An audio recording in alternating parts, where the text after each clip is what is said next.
ganti perban. Jadi teman-teman lakukan juga pergantian perban setiap hari, ya, dilakukan rutin dan follow up luka ya. Tentunya tergantung dengan stadium luka masing-masing. Jangan lupa dilakukan irigasi luka, ya. Jadi teman-teman bilas luka-lukanya untuk membersihkan pus dan debris kulit. Lalu ada debridement. Nah, debridement ini yang paling sering ada 3 jenis ya sebenarnya. Ada debridement fisik, debridement kimia, dan debridement biologi ya. Yang paling sering dan paling mudah dilakukan memang menggunakan debridement fisik ya. Kita menggunakan alat-alat instrumen bedah minor ya. Di mana kita debridement, kita bersihkan slough itu nanah yang nempel di luka dan jaringan nekrotik pada lukanya. Teman-teman bisa kalau untuk yang lebih advance lagi ya, beberapa modalitas debridement ada yang menggunakan autolitik yang hidrogel tadi. Tapi ya memang mungkin pada settingan yang lebih lebih pelosok mungkin agak sulit untuk mendapatkan bahannya. Salah satu modalitas terapi yang cukup dikenal di negara-negara maju ada juga terapi biologis ya. Jadi menggunakan terapi belatung, terapi larva ya. Lalu ada juga follow up ya. Follow up yang harus dilakukan ya, teman-teman harus melihat perkembangan lesi kulitnya. Setiap ganti perban cek lesi kulitnya membaik nggak atau memburuk nggak, atau pusnya muncul lagi atau tidak ya. Dan jangan lupa untuk pasien diabetes, salah satu yang harus di follow up adalah timbulnya ulkus lain ya. Apalagi pasien diabetes dengan tirah baring, harus digulingkan pasiennya, lihat punggungnya ada nggak lesi karena terlalu lama berbaring, dan juga melihat apakah tanda-tanda infeksi ya. Baik, sampai sini ada yang mau ditanyakan? Kita lanjutkan dengan tips perawatan diabetes ya, perawatan kaki diabetes. Jadi kita sesuaikan dengan gradingnya ya. Jadi kalau grading Wagner ini sudah bagus sekali, dia membuat rancangannya ya. Jadi kalau Wagner 0, kita utamakan pada eliminasi risk factor ya, mengurangi faktor risikonya, termasuk juga vaskulernya. Ya, kalau misal bila diperlukan, kita konsul saja ke bedah vaskuler untuk dilihat apakah vaskulernya masih bagus atau tidak. Kemudian kalau Wagner 1 atau 2 yang mulai ada ulkusnya nih, ulkusnya udah mulai ada ulkus. Nah, teman-teman harus melakukan debridement, dressing, dan antibiotik profilaksis bila diperlukan. Ya, bahkan mungkin kalau perlu bisa konsul dengan bedah plastik ya untuk dilakukan skin graft. Lalu kemudian ada Wagner 3, kalau sudah sampai infeksi osteomielitis, mungkin perlu dilakukan debridement serial. Jadi harus berulang-ulang nih operasinya. Dilakukan juga squastectomy, ya, membersihkan serpihan tulang-tulangnya. Lalu kalau sudah mulai ada gangren, sudah mulai membusuk, harus dilakukan amputasi. Bisa amputasi konservatif. Kalau yang sudah memburuk lagi, sudah sampai hindfoot gangren, perlu dilakukan amputasi mayor. Ya, sehingga makin jelek gradingnya, tentu akan menimbulkan risiko kematian, mortalitas yang tinggi, risiko morbiditas yang tinggi. Seperti itu. Dan menjadi take home message adalah early screening dan pemeriksaan fisik itu sangat penting. Jangan sampai udah ulkusnya muncul baru kita tahu. Dari pasien diabetes yang nggak terkontrol, cepat-cepat di screening. Salah satunya menggunakan form pengkajian kaki diabetes itu. Di print aja, ditaruh di puskesmas masing-masing. Atau dibawa ya kalau teman-teman yang sedang koas. Dan yang kedua, usahakan bekerja multidisiplin. Ingat, kita tidak bisa sendiri ya. Selalu minta saran dari teman-teman dokter spesialis ya. Ingat bahwa diabetes itu adalah multispesialistik. Lalu yang ketiga, wound care ya. Begitu penting sekali pembahasan kita, bahkan kita sampai berdiskusi ya, bahwa wound care itu sangat penting loh teman-teman untuk kita jaga. Edukasi pada pasien ya. Tadi teman kita Alhoy pun juga menceritakan ya, bahwa pasien dengan kesadaran hygiene yang rendah, itu akibatnya lukanya bolak-balik muncul lagi pusnya. Nah, itu sudah contoh nyata loh teman-teman. Jadi kita harus edukasi pasiennya dengan baik gitu. Harus bawel dengan pasiennya. Dan yang terakhir, rajin-rajinlah untuk follow up. Seperti itu. So, apa yang sudah kita pelajari hari ini? Kita sudah belajar bahwa kaki diabetes kenapa bisa terjadi? Karena komplikasi diabetesnya. Screening, kita lakukan pada pasien yang dengan diabetes, lakukanlah kuesioner dan scoring, dikerjakan pengkajian kaki diabetesnya, klasifikasi dengan Wagner, tata laksana, pencegahan primer, sekunder, dan modalitas lain, manajemen lukanya, bagaimana memilih wound dressing, agent luka, tindakan-tindakannya, apa yang harus di follow up, dan tips-tips perawatannya. Berikut adalah buku referensi yang saya pakai. Saya menggunakan 5 buku ini sebagai referensi saya. Dan terima kasih atas perhatiannya. Ini ada sedikit quotes ya dari saya bahwa diabetes adalah mama dari segala penyakit. Seperti lagu ya, Killing Me Softly, diabetes is killing your patient softly. Ya, pertahankanlah setinggi-tingginya kualitas hidup pasien sebaik dan selama mungkin yang kamu bisa. Terima kasih, saya Beben untuk Study Sito. Silakan saya kembalikan kepada Dr. Alvita. Oke, terima kasih banyak Beben untuk sharingnya. Ini kita akan buka untuk sesi tanya jawab ya. Dan sini saya udah lihat ada satu raise hand dari Ahoy Hendry lagi. Mungkin ingin bertanya atau memberikan sharing kembali, boleh on mic atau mungkin boleh chat juga di kolom komentar. Untuk yang lain juga kalau ingin bertanya boleh chat juga di kolom komentar ya. Makasih ya, selamat malam Dok. Maaf agak bawel ya Dok ya.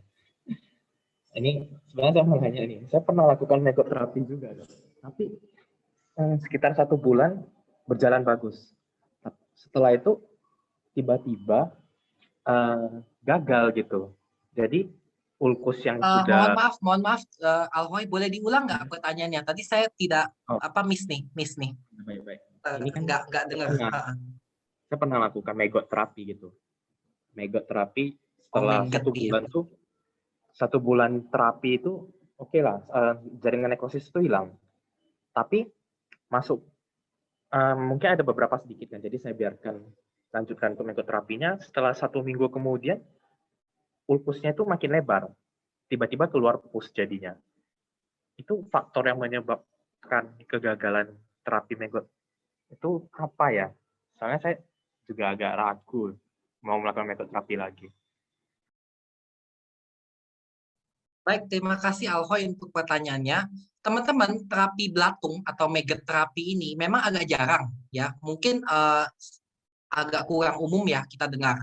Tapi memang kalau teman-teman lihat dari referensi luar negeri ya, jurnal-jurnal luar negeri, dia memiliki modalitas yang cukup baik loh, menjanjikan. Karena kan prinsip megoterapi belatung itu, larva-larva lalat itu, dia akan mencerna jaringan-jaringan yang sudah nekrosis. Seperti itu ya.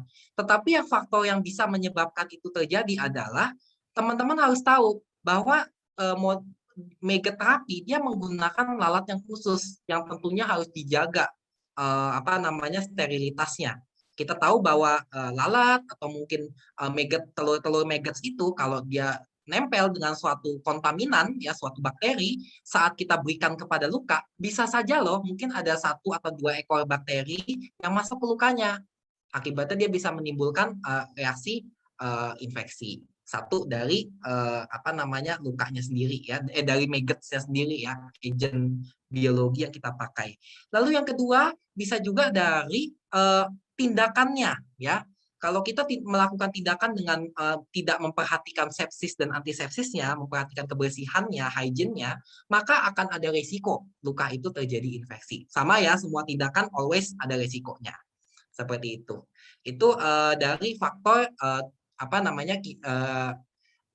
tindakannya. Satu, yang ketiga juga dari manajemen pasiennya sendiri ya.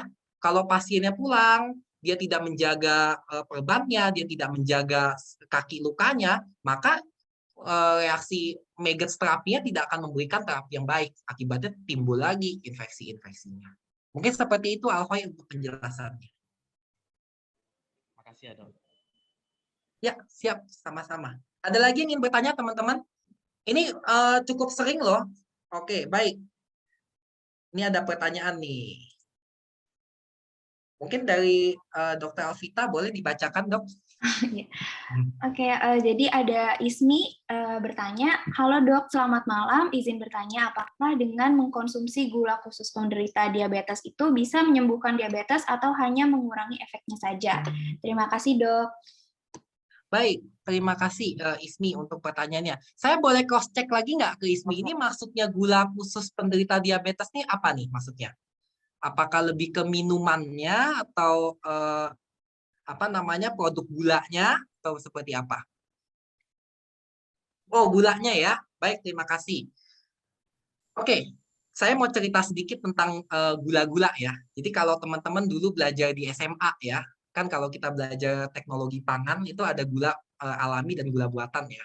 Gula buatan salah satu yang sering kita pakai adalah produk-produk turunan fruktosa, ya, golongan-golongan fruktosa. Contohnya yang sering kita pakai adalah sirup maple. Kalau teman-teman pernah beli makanan McD ya, itu ada maple sirupnya, atau mungkin produk-produk seperti gula-gula ini ya, gula khusus diabetes. Hati-hati loh teman-teman, karena produk-produk gula tersebut itu dia akan menyimpang dari jalur glikolisis. Jadi gini, teman-teman ingat nggak kalau glikolisis kan ada yang glukosa bereaksi jadi glukosa 6-fosfat, fruktosa 6-fosfat, fruktosa 1,6-fosfat, terus sampai akhirnya jadi asam pirufat. Ingat nggak cerita yang di SMA itu?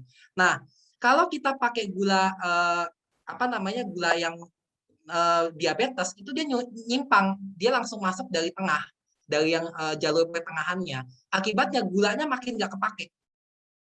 Nah, itu yang menjadi repot tuh. Itu yang bisa jadi masalah. Apalagi kalau kontrol gizinya kurang baik, yang dia makan masih tidak baik. Makanya itu akibatnya gulanya bisa memperburuk. Satu, dari jalur metaboliknya. Kedua, produk-produk gula yang mengandung fruktosa, ya, produk-produk gula buatan, hati-hati itu dulu saya pernah baca jurnalnya, ada yang berhubungan dengan menurunkan sensitisasi insulinnya. Ini secara penyakit dalam ya, ada sensitisasi insulinnya jadi jelek. Akibatnya itu bisa mengganggu loh, bisa malah memperburuk diabetesnya seperti itu. Jadi prinsipnya kalau kita mau mengendalikan diabetes, satu, dengan tata laksana medikamentosanya pastikan sudah benar. Ya, apakah dia single terapi, dual terapi, triple terapi, atau mungkin perlu terapi insulin. Dua, kita masih follow up diet yang dia makan. Apakah sudah benar? Kan kalau diabetes kita kenal ada namanya 3J ya, jenis, jumlah, dan jadwal pemberiannya. Seperti itu. Jadi ujung-ujungnya kembali kepada our healthy lifestyle. Our healthy lifestyle ya. Apakah cukup jelas Ismi untuk pertanyaannya? Untuk penjelasannya?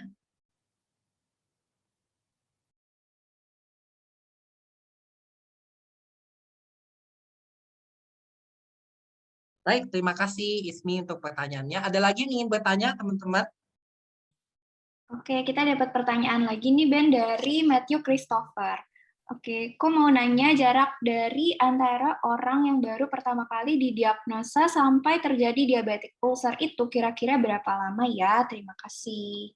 Baik, terima kasih Matthew untuk pertanyaannya. Kembali kita menjelaskan bahwa diabetic foot itu diabetic ulcer ya. Diabetic ulcer itu adalah komplikasi dari diabetes. Pertanyaannya, kapan itu orang terdiagnosa diabetesnya? Kalau dia tidak pernah periksa, tahu-tahu datangnya udah diabetic ulcer, berarti jarak antara orang yang pertama kali terdiagnosa diabetes hanya 1 detik ya. Ketahuan langsung ada diabetic ulcer dan ada diabetesnya, ya dong.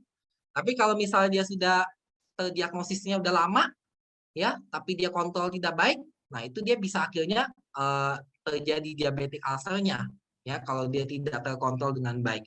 Pada prinsipnya gini, memang kita bilang dari pertama kali sudah kepustakaan mengatakan bahwa dari pertama kali muncul diabetes, muncul patofisiologinya ini, diabetes itu dia akan menggerogoti tubuh kita.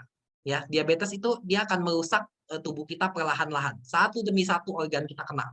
Matanya rusak, lama-lama ginjalnya rusak, termasuk juga angiopatinya. Makanya kembali lagi dalam slide yang tadi kita tulis ya, bahwa pasien diabetes dengan usia lebih dari 10 tahun, jadi udah ulangi, pasien diabetes dengan onsetnya sudah lebih dari 10 tahun harus mulai hati-hati terhadap diabetic ulcer. Seperti itu. Walaupun memang kalau kita bicara kenyataannya, banyak sekali orang-orang diabetes yang nggak pernah terdiagnosa, tahu-tahu udah diabetic foot gitu, sudah ada ulcer. Kayak gitu. Menyedihkan juga sih ya. Apakah cukup jelas Matthew untuk penjelasannya? Oke, terima kasih Matthew. Terima kasih kembali. Oke, jika ada pertanyaan lagi boleh tulis di kolom komentar atau on mic-nya ya.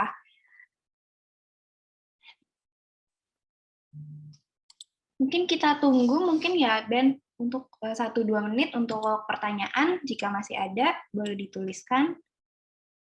Ayo teman-teman, kita belajar lagi nih tentang kaki diabetes. Kita belajar bersama loh. Nanti kalau teman-teman ada yang ingin menambahkan, ada yang ingin mengkoreksi juga boleh ya, teman-teman. Oke, mungkin untuk sambil kita menunggu, jika ada pertanyaan lain, bisa diisi juga untuk feedback form untuk kelas hari ini.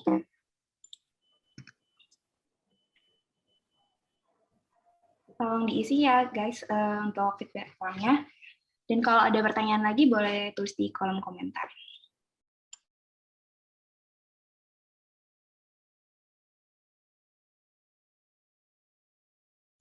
Ada pertanyaan nih.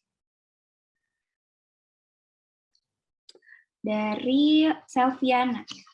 Malam dok, mohon izin bertanya, kapan kita edukasi pasien yang memiliki luka pada kaki harus datang ke rumah sakit atau kapan pasien bisa merawat lukanya sendiri? Terima kasih. Oke. Baik, terima kasih Selviana untuk pertanyaannya. Prinsipnya seperti ini ya. Kalau luka itu pertama kali sebaiknya segera ditangani dokter ya. Kita dari dokter kita ajarin, kita obati dulu lukanya sambil kita ajarin bagaimana perawatan lukanya. Tentu kan kalau perawatan luka sehari-hari kita ngomonginnya lebih gampang gitu ya. Per hari harus diapain, ganti perbannya bagaimana, kemudian harus dipakein obat apa, seperti itu.